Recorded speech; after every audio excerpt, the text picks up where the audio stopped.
Hello everyone, welcome to part 2.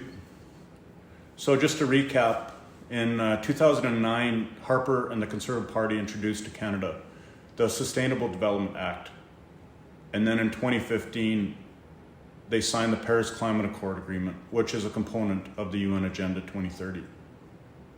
So Harper signed Canada onto the global agenda, which was an ambitious agreement to fight climate change. And he also committed fossil fuel-rich Canada to end all production and use of carbon-based energy. So all Conservative Party members of Parliament, our MPs, would have voted in favor of that. That would have included Brian Jean and Pierre Poilievre. In Alberta, the United Conservative Party is fully aligned and engaged in the UN agenda. So much so that they are actively working with the Trudeau government. Here's a quote from 2021. Alberta is committed to significant emission reductions in line with the country's climate obligations, including Canada's Paris Agreement pledge to cut its emissions by 30% from 2005 levels by 2030, or the plan to reach net zero emissions. And here's another quote. The Alberta UCP government pitched a $30 billion federal budget commitment to subsidize large-scale carbon capture projects. The two governments announced the working group Monday. So there you see, the UCP and the Canadian government have collaborated on a $30 billion taxpayer-funded subsidy to go towards carbon capture. Alberta taxpayers have also contributed an additional $1.25 billion to that. I'd like to know how much taxpayer debt is also going towards solar and wind projects. And the latest, Chrystia Freeland is in Alberta. The Canadian government is currently in Alberta working out the details of expanding the caribou protection zones.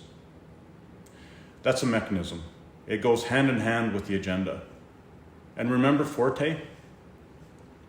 The fact that Forte works with the Alberta and Canadian governments to discuss how they can support the government's goals for job creation and training in the recovery plan. That governments are in the final stages and are moving very quickly to reskill and train people for the green jobs to replace, as they say, unsustainable industries such as coal mining, beef farming, logging, and oil and gas. A World Economic Forum Global Shaper has met several times with the UCP Alberta government, and he asks the question, how do we reskill oil and gas workers and people in unsustainable industries? And then we got Wellington Advocacy, a lobby group, meeting multiple government departments on Forte's behalf. And Forte also works with the Canadian government. The UN Agenda 2030, carbon taxes, net zero, carbon capture, fertilizer reduction, the shutting down of Alberta's resource opportunities. That climate change agenda is set to hurt Albertans very badly, especially those who are already having a tough time making ends meet. The agenda is undermining the security of our energy and food baskets and taking away our opportunities. Consider the fact that the UCP is actively working with the Trudeau government in implementing that UN agenda. And then the fear of vote splitting will become irrelevant, or at least it should. Please give that some serious thought. And once you do, consider another thing. The political theater playing out today in Alberta. Lifelong, highly paid political operatives are not telling you this damning information. Instead, they're actively selling you on the illusion that the UCP can be saved. That the very political party that is actively betraying Albertans might be our saviors. No, that is nonsensical to me. Here's another Alberta connection to the global agenda. Jamie Huckabee is the former chief of staff to Kenny.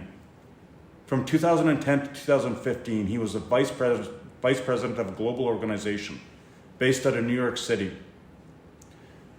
Huckabee served there with other notable board members, such as the campaign manager of Barack Obama, former Hillary Clinton campaign manager, former ambassador to China, the former Democrat National Committee chairman.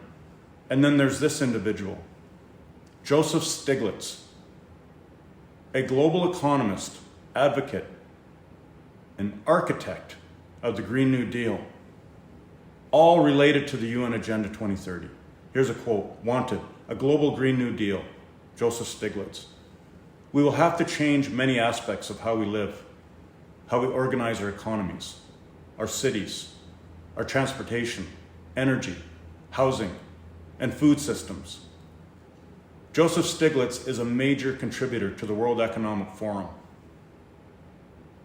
And as I say, some consider him to be an architect of the UN Agenda 2030. Ask yourself, how do you pull off a global coup such as this with substantial money and political influence? Mr. Brian Peckford is the last living architect of the Charter of Rights and Freedoms in Canada. In a recent speech he delivered in Calgary, he proclaimed that all parties across Canada and all provinces have betrayed the people, that the courts have become politicized, that the media also is politicized and no longer defends truth, and that the lobbyists are controlling the politicians. Stay tuned for part 3 as we wade deeper into the swamp of Alberta politics. Thank you, everybody.